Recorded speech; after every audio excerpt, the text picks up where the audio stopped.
الحمد لله رب العالمين والصلاة والسلام على سيد الأنبياء والمرسلين وعلى آله وأصحابه أجمعين أما بعد فأعوذ بالله من الشيطان الرجيم بسم الله الرحمن الرحيم يا بني إسرائيل اذكروا نعمتي التي أنعمت عليكم وأوفوا بعهدي أوف بعهدكم وإياي فارهبون وآمنوا بما أنزلت مصدقا لما معكم ولا تكونوا أول كافر به ولا تشتروا بآياتي ثمنا قليلا وإياي فاتقون ولا تلبسوا الحق بالباطل وتكتموا الحق وأنتم تعلمون۔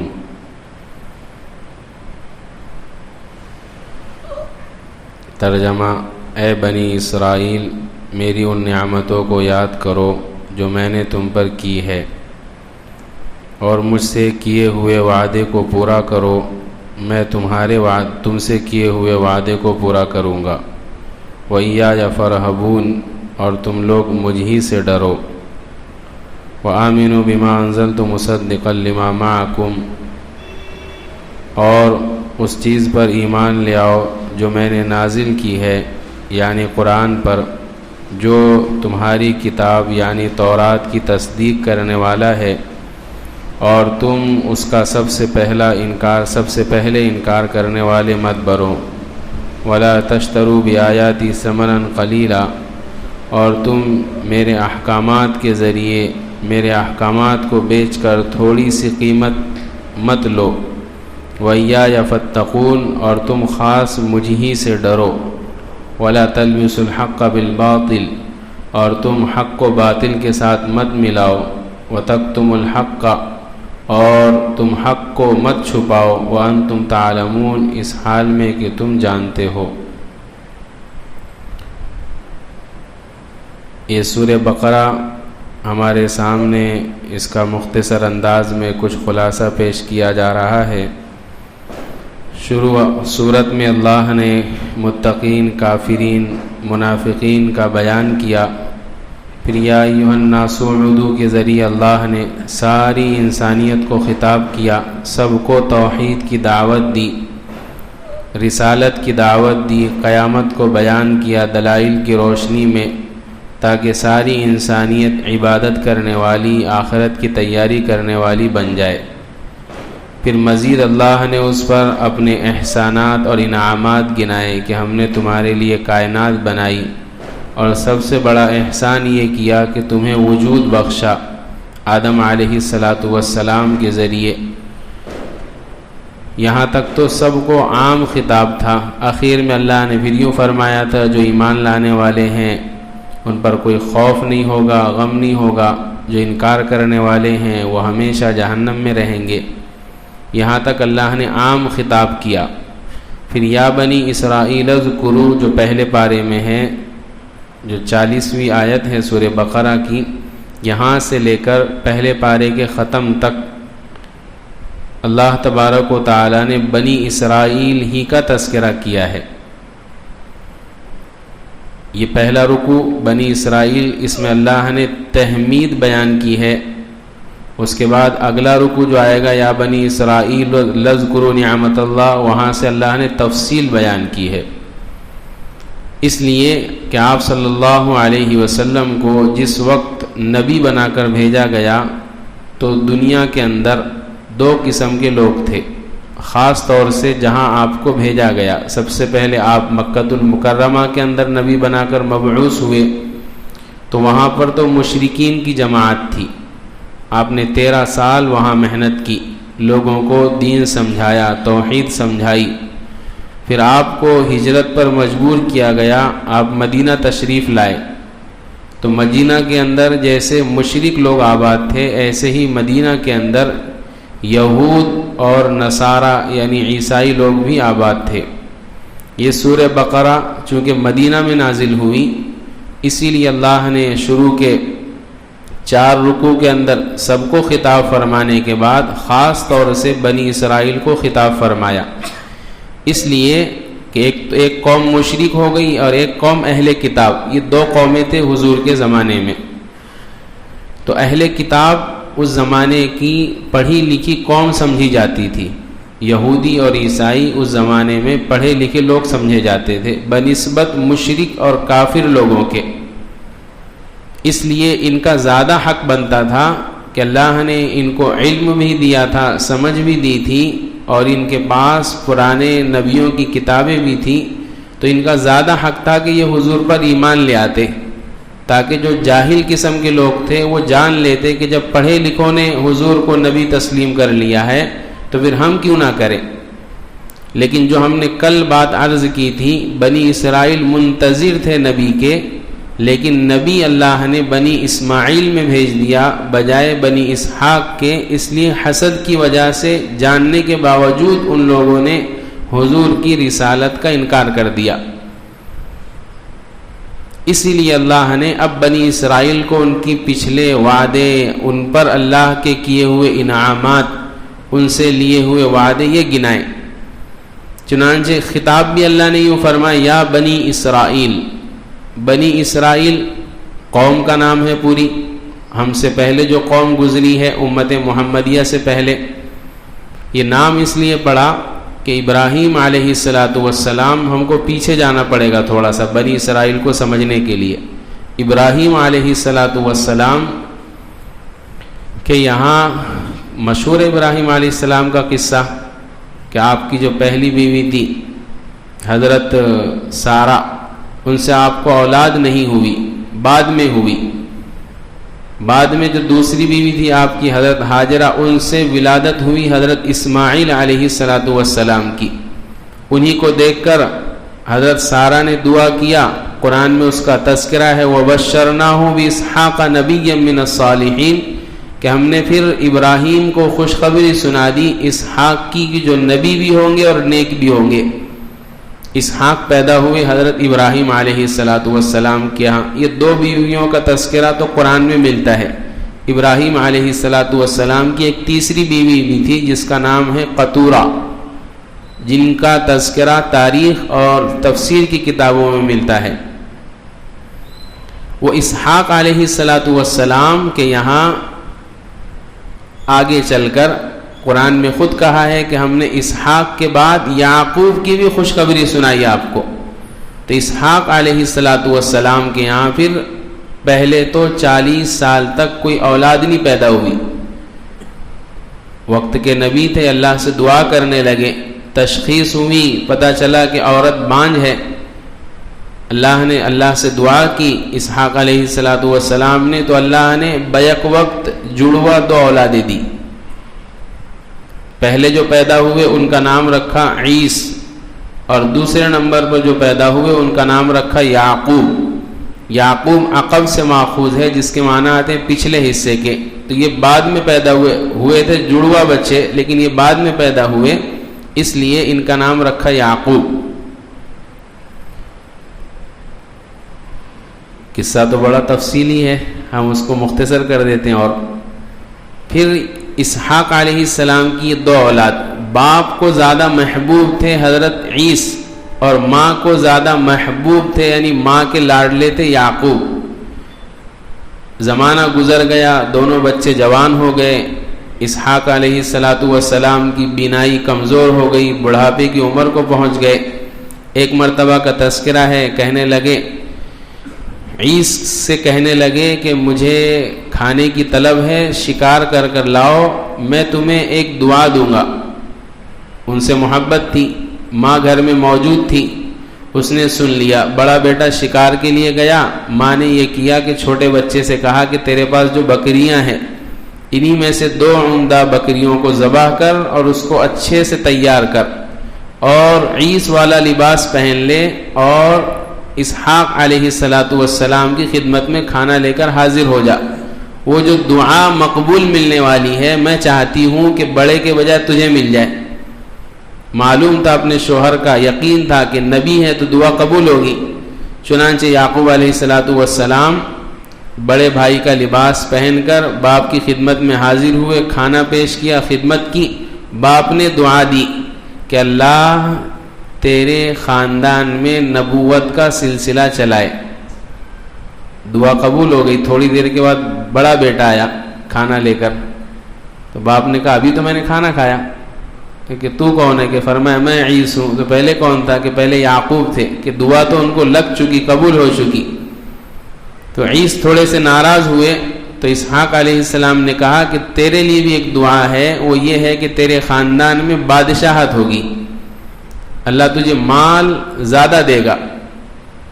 یہ جو باتیں میں عرض کر رہا ہوں یہ کوئی صحیح روایت سے ماخوذ نہیں ہے، یہ اسرائیلی روایات سے ہے، جس کے بارے میں مفسرین کا کہنا یہ ہے کہ جو بات یقین کرنے کے قابل ہو اس کو یقین کر لو، اور جس میں جو بالکل شریعت کے خلاف ہو اس کا انکار کر دو. تو یہ واقعہ شریعت کے کوئی خلاف نہیں ہے، ہو سکتا ہے ایسا. اہل کتاب یہود اور نصارہ نے یہ واقعہ بیان کیا، ہو سکتا ہے ایسا. بہرحال پھر اس کے بعد لمبا قصہ ہے. یعقوب ہم کو عرض کرنا ہے بنی اسرائیل. ایک مرتبہ کا تذکرہ ہے. ایک روایت میں یہ لکھا ہوا ہے کہ حضرت اسحاق نے یعقوب علیہ السلام کی ڈیوٹی لگائی کہ میرے اس خاص حجرے میں کسی کو نہیں آنے دینا، پہرے داری کرنا. ایک مرتبہ فرشتہ انسانی شکل میں آیا، وہ جھگڑنے لگا اندر جانے کے لیے. اس یعقوب علیہ السلام نے منع کیا. ان کو تھوڑی معلوم کہ فرشتہ ہے، انسانی شکل میں تھے، منع کیا. وہ منع کرنے کے اندر فرشتے نے کہا کہ آپ کا نام کیا ہے؟ انہوں نے کہا یعقوب. انہوں نے کہا یعقوب نہیں، آپ تو اسرائیل ہیں، اس لیے کہ آپ ڈیوٹی بڑی اچھی سی نبھا رہے ہیں، اس لیے آپ تو اسرائیل ہیں، یعنی اللہ کے بندے. اسرا کے معنی آتے ہیں عبد کے، اور ایل کے معنی آتے ہیں اللہ کے سریانی زبان میں. تو دونوں کو ملا کر ترجمہ ہوتا اسرائیل کا عبداللہ، یعنی اللہ کا بندہ. یہاں سے نام پڑا یعقوب علیہ السلام کا اسرائیل. سارے انبیاء جتنے گزرے ہیں سب نبیوں کے صرف ایک ہی نام ہیں. ایک نبی یعقوب علیہ السلام جن کے دو نام ہیں، ایک اسرائیل اور دوسرا یعقوب.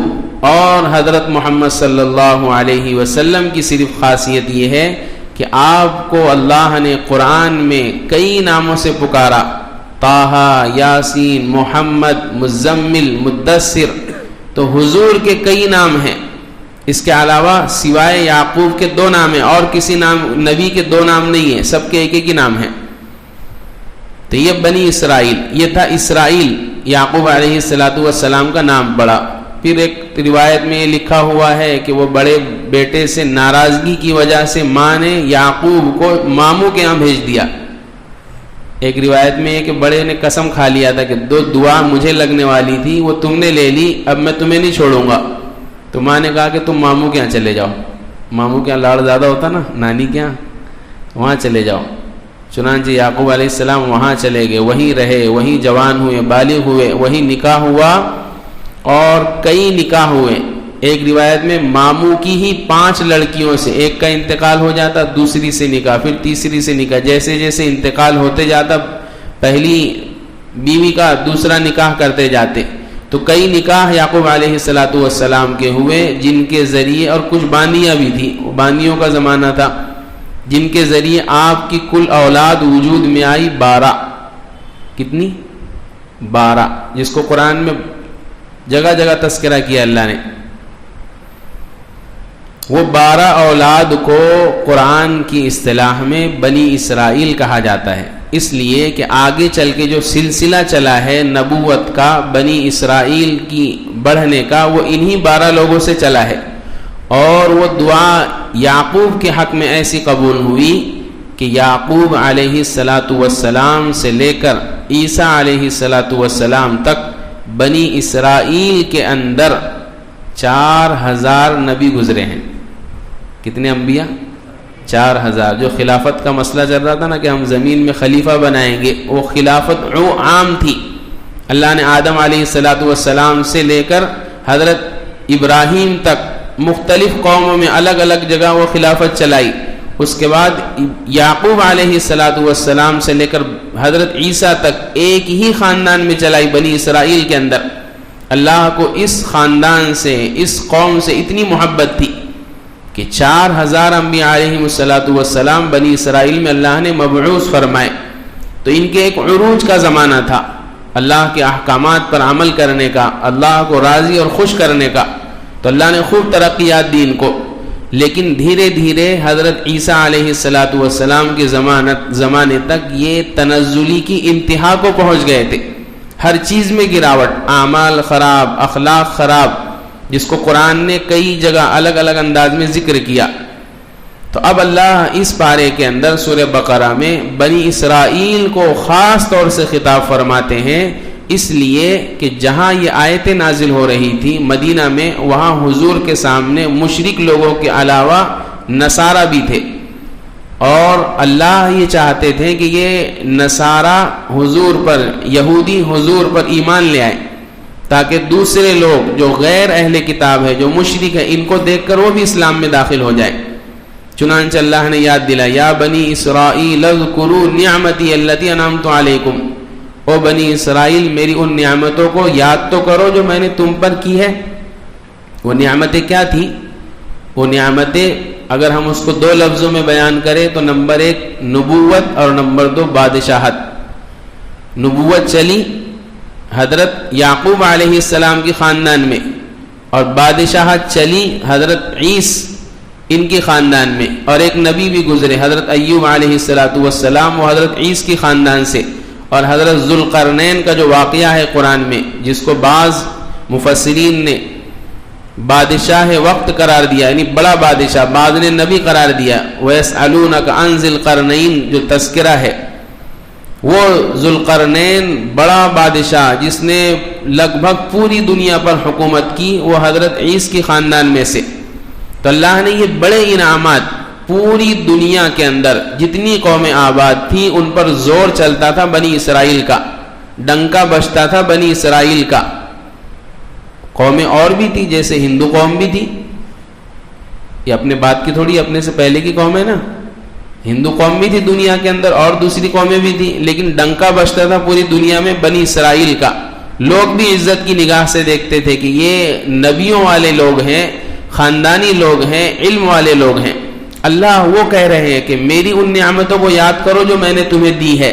تمہارے خاندان میں نبوت رکھی، تمہارے خاندان میں بادشاہت رکھی. وَأَوْفُوا بِعَهْدِي أُوفِ بِعَهْدِكُمْ، اللہ نے فرمایا اوفو بعہدی، میرے عہد کو پورا کرو. قرآن میں اللہ نے ایک جگہ تذکرہ کیا، وَلَقَدْ أَخَذَ اللَّهُ مِيثَاقَ بَنِي إِسْرَائِيلَ وَبَعَثْنَا مِنْهُمُ 12 نَقِيبًا، کہ ہم نے بنی اسرائیل سے وعدہ لیا تھا کیا کہ تم نماز قائم کرو، زکوٰۃ ادا کرو، میرے رسول کی اتباع کرو، فرما برداری کرو. بنی اسرائیل نے حضور کے آنے سے پہلے کہا تھا ہاں ہم کریں گے. تو اللہ نے وعدہ یہ لیا تھا کہ اگر تم یہ کرو گے، نماز، زکوٰۃ اور رسول کی اطاعت کرو گے، تو میں تمہارے گناہوں کو معاف کر دوں گا، تمہیں جنت میں داخل کر دوں گا. قرآن کی آیت کا ترجمہ ہے، یہ اللہ کا وعدہ تھا. اللہ فرما رہے تم میرے وعدے کو پورا کرو، میں تمہارا وعدہ پورا کروں گا. بنی اسرائیل مکر گئے اللہ کے وعدے سے جو پہلے کیا تھا کہ ہم رسول پر ایمان لائیں گے، نہیں لائے. پھر اللہ نے اور فرمایا وَإِيَّايَ فَارْهَبُونَ، مجھ سے ڈرو. ڈرنے والی چیز جس سے تمہیں ڈرنا چاہیے وہ میں ہوں. یہ کیوں نہیں ڈرے؟ بنی اسرائیل ڈر کی وجہ سے، جو کمزور طبقہ تھا بنی اسرائیل کا حضور کے زمانے میں، وہ مالداروں سے ڈرنے کی وجہ سے ایمان نہیں لائے. جو علماء کا طبقہ تھا بنی اسرائیل میں جاننے والا، وہ بھی مالداروں کے خوف سے کہ ہماری روزی روٹی بند ہو جائے گی، اس لیے اسلام نہیں لائے. چند ایک علماء کرام جس میں سے حضرت عبداللہ بن سلام رضی اللہ عنہ، جو پہلے اہل کتاب تھے، یہودی تھے، حضور کی خدمت میں آ کر حضور کا امتحان لیا، جانچا حضور کو کہ آخری نبی ہے یا نہیں جو علامت تورات میں ذکر کی ہے. جب جان گئے تو ایمان لے آئے. تو چند ہی ایک لوگ ایمان لائے، باقی اکثروں نے انکار کر دیا. وَآمِنُوا، اچھا یہاں پر ایک بات یہ ہے وَأَوْفُوا بِعَهْدِي أُوفِ بِعَهْدِكُمْ، اللہ فرما رہے تم میرے وعدے کو پورا کرو، میں تمہارا وعدہ پورا کروں گا. یہاں مفسرین نے ایک مسئلہ نکالا ہے کہ وعدہ کرنے کے بعد اس کو پورا کرنا واجب ہے، پورا نہ کرنا حرام ہے.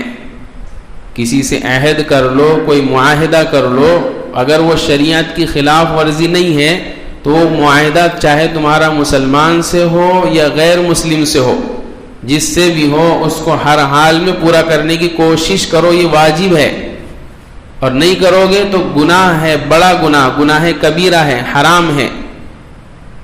حدیث میں ہے جو لوگ وعدہ کرنے کے بعد پورا نہیں کرتے ہیں وعدہ، کل قیامت کے دن میدان محشر میں ہر گنہگار پر اللہ ایک علامت چپکا دیں گے۔ کوڈ ورڈ رہتا نا، جیسے بڑا مجمع رہتا، مثلا حاجیوں کا لے لو تو ہر ملک والا یا ہر گروپ والا اپنا جھنڈا لگا لیتا علامت کے طور پر۔ مختلف 10-50 اسکول کے بچے ایک جگہ جمع ہیں، ہر ایک کے گلے میں کیا لٹکا ہوا ہے؟ آئی کارڈ لٹکا ہوا ہے، تاکہ معلوم ہو جائے کہ فلاں اسکول کا ہے۔ کل میدان محشر کے اندر جتنے لوگ دنیا کے اندر حضرت آدم علیہ السلام سے لے کر قیامت تک آئے ہوئے ہیں، جو بھی جس گناہ میں مبتلا ہوگا، اللہ کے ہر گناہ کی ایک علامت ہے۔ اس میں سے جو وعدہ خلافی کرنے والے ہیں، معاہدے کو پورا نہیں کرتے ہیں، ان کی علامت یہ متعین کی اللہ نے کہ ان کے کندھے پر، ان کی پیٹھ پر جو ہے ایک جھنڈا لگ جائے گا۔ جتنا بڑا وعدہ خلاف اتنا بڑا جھنڈا۔ وہ بہت کوشش کرے گا کہ اس جھنڈے کو نکال کر پھینک دوں، لیکن نکال کر پھینک نہیں پائے گا۔ لوگ دور سے دیکھ کر سمجھ جائیں گے کہ اس کا جو گناہ ہے وہ یہ گناہ جو ہے وہ وعدہ خلافی والا ہے۔ ایسی جس نے 2 نکاح کیے لیکن انصاف نہیں کیا تو اس کا کندھا ٹیڑھا ہو جائے گا، لوگ دور سے سمجھ جائیں گے کہ اس نے نکاح کیا تھا لیکن 2 بیویوں کے درمیان انصاف نہیں کیا۔ ایسے اور سارے گناہ ہیں، ہر گناہ کی کوئی نہ کوئی علامت، تو لوگ سمجھ جائیں گے کہ فلاں گناہ والا، یہ فلاں گناہ والا۔ کتنی رسوائی کا دن! اس لیے فرمایا کہ جب معاہدہ کرو تو اس کو ہر حال میں پورا کرو، واجب ہے، نہیں کرو گے بڑے گنہگار کہلاؤ گے۔ پھر اللہ نے فرمایا بنی اسرائیل سے، وَآمِنُوا بِمَا أَنزَلْتُ مُصَدِّقًا لِمَا مَعَكُمْ، اور میں نے جو قرآن نازل کیا ہے اس پر ایمان لے آؤ۔ قرآن تو وہ کتاب ہے کہ جو تمہارے پاس تورات ہے، جو تمہارے پاس انجیل ہے، اس کی بھی تصدیق کرتا ہے۔ یہ کہتا ہے کہ تورات بھی حق ہے، انجیل بھی حق ہے، لیکن اس زمانے کی تورات اور انجیل نہیں۔ اس زمانے کی انجیل کے بارے میں خود عیسائی علماء کا کہنا یہ ہے کہ جو دور حاضر کی انجیل جو عیسائیوں کے پاس موجود ہے، اس میں تقریباً 30,000 مرتبہ تحریف ہو گئی۔ کتنی مرتبہ تحریف؟ یعنی رد و بدل۔ وقت کا بڑا عالم آیا، اس کو کسی سیٹھ نے پیسے دے دیے، مالدار نے، اس نے کوئی گناہ کر لیا، تورات میں لکھا ہوا ہے مثلا زنا کی سزا رجم، کسی مالدار نے کر لیا زنا، اب وہ آیا وقت کے بڑے عالم کے پاس انجیل کے، کہہ رہے میرے سے گناہ ہو گیا، کیا کروں؟ تو وہ بنی اسرائیل کے کچھ علماء کیا کرتے تھے، وہ آیت کو چھپا دیتے تھے یا اس کا غلط مطلب بیان کر دیتے تھے، پیسے لے لیتے تھے، غلط مطلب بیان کر دیتے تھے۔ تو اب جو تورات اور انجیل ہے اس زمانے کی، اس میں بہت زیادہ تحریفیں ہیں۔ ہم یقین سے کہہ ہی نہیں سکتے کہ یہی تورات، یہی انجیل نازل ہوئی تھی حضرت موسیٰ اور حضرت عیسیٰ علیہ السلام پر۔ تو بہرحال قرآن تصدیق کرتا ہے کہ تورات بھی جو آسمانی کتاب تھی جو اللہ نے نازل کیا تھا تحریف سے پہلے، وہ بھی برحق، انجیل بھی برحق۔ وَلَا تَكُونُوا أَوَّلَ كَافِرٍ بِهِ، اللہ کہتے ہیں بنی اسرائیلیوں سے دیکھو تم سب سے پہلے انکار کرنے والے مت بنو۔ اب جو اہل علم وہ جانتے ہیں کہ اللہ کے نبی نے دعوت کا سلسلہ مکے سے شروع کیا، مکے میں مشرکین نے انکار کر دیا تھا بہت سارے ایمان لانے سے، پھر مدینہ میں 13 سال کے بعد آئے، ان عیسائیوں اور یہودیوں کو دعوت دی، اب وہ انکار کر رہے، تو کہنا تو یہ چاہیے تھا کہ تم دوسرے نمبر پر انکار کرنے والے مت بنو، دوسرے نمبر والے لوگ ہیں نا، لیکن کہہ رہے ہیں کہ تم پہلے نمبر پر انکار کرنے والے مت بنو۔ مفسرین نے اس کی کئی توجیحات بیان کی ہے، سب سے مشہور توجیح یہ ہے، وہ اسی لیے فرمایا کہ مشرکین کے مقابلے میں یہ یہود اور نصارہ یہ اہل علم تھے، یہ جاننے والے تھے، وہ تو جاہل تھے، ان کے پاس تو کوئی آسمانی کتاب نہیں، ان کے پاس کوئی آسمانی نبی نہیں، ان کے پاس تو لڑی لگی ہوئی تھی نبیوں کی، کتابوں کی، اس کے باوجود، جاننے کے باوجود انکار کرنا۔ اسی لیے نا جو جس کو نہیں معلوم ہے وہ گناہ کر رہا، اس کی سزا کم ہے، اور جس کو معلوم ہے اور گناہ کر رہا اس کی سزا زیادہ ہے. عالم علماء کل قیامت کے دن گڑبڑ کریں گے تو زیادہ سزا کس کو ملے گی؟ ارے حدیث میں ہے نا، سب سے پہلے جنت میں جائیں گے بھی عالم، اور سب سے پہلے جہنم میں جائیں گے وہ بھی کون؟ عالم. تو عالم کے اندر یہ مدرسے سے فارغ یہ بھی ہے، اور جس کو تھوڑا بہت علم ہے نا، معلوم ہے کہ فرض نماز فرض ہے چھوڑنا نہیں، وہ بھی نماز کا عالم ہے. جس کو تھوڑے بہت مسائل معلوم ہے وہ بھی عالم ہے، وہ جان کر خلاف ورزی کر رہا. الحمدللہ موٹے موٹے مسائل جیسے مثال کے طور معلوم ہے کہ جھوٹ بولنا حرام ہے، پھر جھوٹ بول رہا، تو جھوٹ بولنے کا علم ہے اس کو، وہ جھوٹ بولنے کا عالم ہے. اب وہ اس کے خلاف عمل کر رہا، اس کو سخت سزا ملے گی. ایک آدمی کو معلوم ہی نہیں تھا، جنگل دیہات میں رہتا تھا کہ جھوٹ بولنا جائز ہے کہ نہیں جائز ہے، وہ بول دیا اس نے جھوٹ، بعد میں کسی نے بتایا، تو اس کا گناہ کم ہے، جس کو معلوم ہے اس کا گناہ زیادہ ہے. تو ان لوگوں کو اللہ نے اس لیے فرمایا کہ تم پہلے انکار کرنے والے مت بنو، اس لیے کہ بنیاد پڑنے والی تھی. چنانچہ ان لوگوں کے انکار کی وجہ سے وہ بنیاد پڑ گئی. آگے چل کے بنی اسرائیل میں سے سوائے چند لوگوں کے کسی نے اسلام نہیں قبول کیا، اور آج تک وہ اسلام کے دشمن بنے ہوئے. اگر وہ جماعت بنو قریظہ بنو نذیر کی شکل میں جو رہتے تھے مدینہ میں، اگر وہ اسلام میں داخل ہو جاتے تو آج دنیا کا نقشہ کچھ اور رہتا. ان کی بعد والی نسلیں جو بنی اسرائیل کہلائی بعد میں، آج بھی ہے دنیا کے اندر وہ کمبخت اسرائیل جو موجود ہے ابھی، یہ سارے کے سارے کیا ہو جاتے؟ اپنے بڑوں کو دیکھ کر اسلام میں داخل ہو جاتے. اس لیے فرمایا وَلَا تَكُونُوا أَوَّلَ كَافِرٍ بِهِ، پہلے انکار کرنے والے مت بنو. یہاں مفسرین نے ایک نقطے کی بات لکھی ہے جو ہم سب کے لیے بڑی سبق آموز ہے. اب ان لوگوں نے پہلا بار انکار کیا، حضور کے زمانے کے عیسائیوں نے یہودیوں نے، قیامت تک جتنے عیسائی یہودی ایمان نہیں لائیں گے ان کو ایمان نہیں لانے کا تو گناہ ملے گا ہی، ساتھ میں ان لوگوں کو بھی ملے گا جو حضور کے زمانے کے یہودی اور عیسائی تھے. اس لیے کہ ان کو دیکھ کر ان کی ہمت ہوئی ایمان نہیں لانے کی. انہوں نے دیکھا کہ میرے باپ دادا تو ایمان نہیں لائے، میں کیوں لاؤں؟ تو باپ دادا کو بھی گناہ ہوگا، ان کو بھی گناہ ہوگا. اسی پر ایک حدیث ہے مشکات شریف میں، من سن سنتن حسنتن فلہ اجرہا واجر من عمل بہا ومن سن سنتن سیئتن فلہ وزرہا ووزر من عمل بہا. ہمارے زمانے کے اندر بڑی توجہ دینے کی ضرورت ہے. جب دنیا میں رہو تو ایسی اچھی عادتیں جاری کر کر جاؤ. اگر اچھی عادت، دین کا اچھا کام، دنیا کا دین کا ایسا کام جس کی لوگ اتباع کرنے والے بنے، کوئی اچھا طریقہ گھر کے اندر، محلے کے اندر، شہر کے اندر جاری کر دیا، جس پر عمل کر رہے، تو قیامت تک جتنے لوگ اس پر عمل کریں گے ان سب کا ثواب بھی اس کو ملے گا. اور جس نے برا طریقہ جاری کیا، لوگ پہلے مثلا گانا نہیں سنتے تھے، اس نے محلے میں لا کر گانے سنانے کی عادت ڈال دیا، تو جو پہلی مرتبہ جس نے دکان لایا تھا، پہلی مرتبہ جس نے عادت ڈالا تھا، اس کو تو گناہ ملے گا. اب اس کے بعد اس سے سیکھ کر نسلاً بعد نسلین جتنے لوگ اس گناہ کو کرتے رہیں گے، ان سب کا وبال بھی اس پہلے والے پر پڑے گا.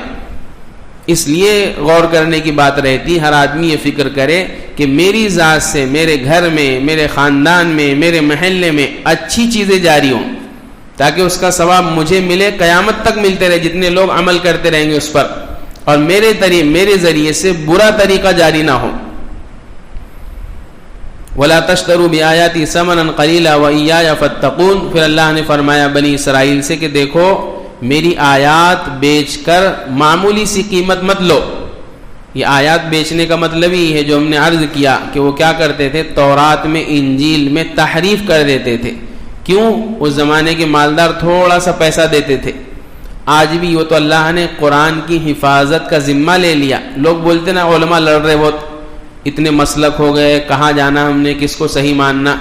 اگر حفاظت کا وعدہ نہیں رہتا انا نحن نزلنا الذکر وانا لہ لحافظون، تو سارے کے سارے علماء پھر کیا کرتے، آیات بیچ کر کھاتے. لیکن اب ایک جماعت علماء کی، علماء حق جنہیں کہتے ہیں، ایسی ہے کہ جہاں کہیں گڑبڑ نظر آتی ہے وہ فوراً متنبع کر دیتے ہیں، یہ آیت کا غلط مطلب ہے، یہ آیت کا، ابھی جانے تو دوسرا ٹاپک چھڑ جائے گا. مولی متین صاحب مجھے بتا رہے تھے کہ وہ بیانات ایسے ہو رہے ہیں، اس کے اندر کچھ بھی بیان کر کے کچھ بھی ثابت کر دیا جا رہا کہ لو اس سے حضور کا یہ ثابت ہے، یہ لینا ثابت ہے، یہ دینا ثابت ہے. عوام بیچاری لکھی پڑھی نہیں ہوتی ہے، دینی علم اتنا نہیں معلوم ہوتا ہے، اس لیے باتوں میں آ جاتی. تو بہرحال وہ اس زمانے کے بنی اسرائیل علماء کیا کرتے تھے، جو تورات اور انجیل تھی اس میں تحریف اس طریقے سے کرتے تھے کہ وہ آیت کا مطلب ہی بدل دیتے تھے. غریب رہتا تھا، اس نے زنا کیا، اس پر رجم جاری کرتے تھے. مثلا زنا ہے، زنا کی سزا ہے، غیر شادی شدہ ہے تو اس کو 80 کوڑے مارو، شادی شدہ ہے تو اس کو کیا کرو، میدان میں لے جا کر پتھر مار مار کے ہلاک کر دو. اس کی توبہ بھی ہو جائے گی، اس کا گناہ بھی معاف ہو جائے گا اور انسانیت کے لیے عبرت کا سبق ہو جائے گا.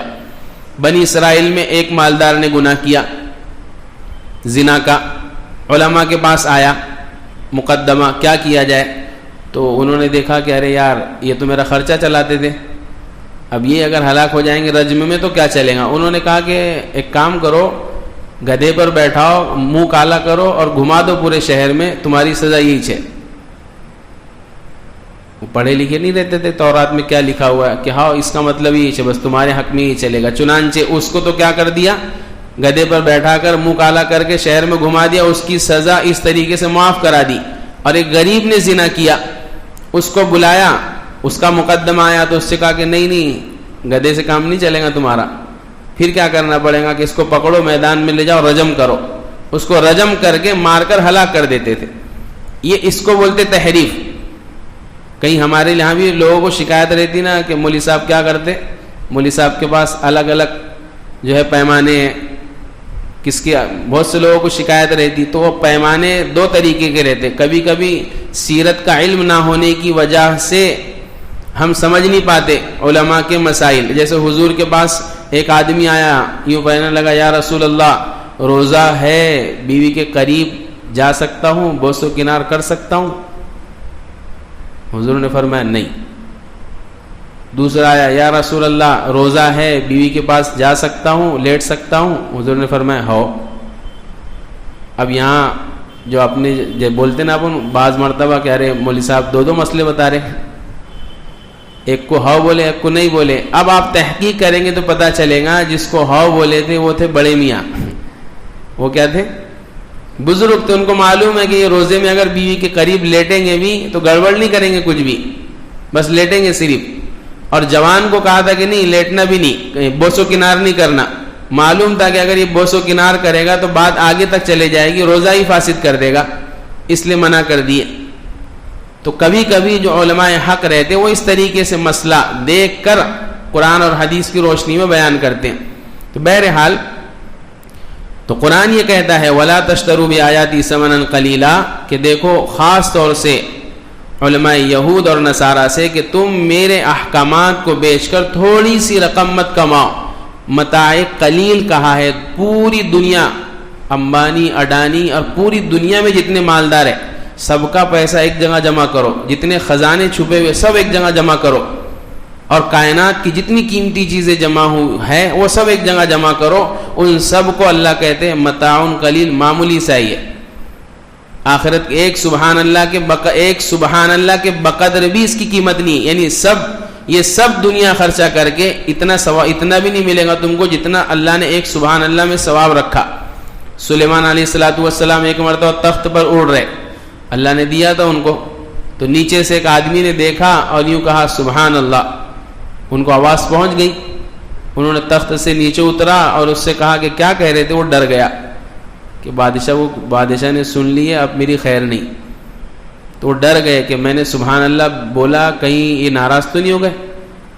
سلیمان علیہ السلام نے پوچھا کیا بول رہے تھے؟ انہوں نے کہا سبحان اللہ کہہ رہا تھا، اور اس لیے کہہ رہا تھا کہ اتنا بڑا تخت اور اتنی اس کی اسپیڈ، اس کی تعریفات کرنے لگا. تو کہنے لگا میں تیرے سے خفا نہیں ہوں، ناراض نہیں ہوں، میں تجھے یہ بتانے لگا کہ تم میرے تخت کو دیکھ کر تعجب میں پڑ رہا ہے، حالانکہ خدا کی قسم میرا تخت اور میری حکومت یہ ساری چیزوں کو ملایا جائے تو تیرے ایک سبحان اللہ کہے ہوئے کے بقدر نہیں ہے. تیرے ایک سبحان اللہ کہنے پر جتنا ثواب ہے اتنی میری اس پوری سلطنت کی قیمت نہیں ہے. تو اس لیے اللہ نے فرمایا متاع قلیل، کتنا بھی تم لے لو گے تحریف کر کے کچھ بھی نہیں ہے، سب ختم ہو جائے گا. وَإِيَّايَ فَاتَّقُونَ، پھر دوبارہ فرمایا کہ تم مجھ ہی سے ڈرو، لوگوں سے مت ڈرو۔ وہ ڈرتے تھے کہ اگر ہم ان کو صحیح مسئلہ بتائیں گے تو یہ ہم سے ناراض ہو جائیں گے۔ ہوتا نا اس زمانے میں لوگ کیوں ناراض ہوتے مولوی صاحب سے؟ ارے کیوں ناراض ہوتے ہیں؟ یار اتنے دن سے دوستانہ تھا ہمارا، انہوں نے یار ہمارے لائق مسئلہ ہی نہیں بتائے۔ نہیں، عالم کا کام ہے کہ وہ چاہے اس کا رشتہ دار ہو، چاہے اس کا دوست ہو یا دشمن ہو، جب بات آئے دین کی تو حق بیان کرے۔ برا لگتا ہے لگنے دے، اچھا لگتا ہے لگنے دے، دین کا مسئلہ آئے گا تو حق بیان کریں گے۔ یہ اسلامی تعلیمات ہے۔ الحمدللہ اللہ نے اسلام میں ایسے علماء پیدا کیا، قیامت تک رہیں گے کہ جب حق بات آئے گی تو پھر حق بیان کریں گے۔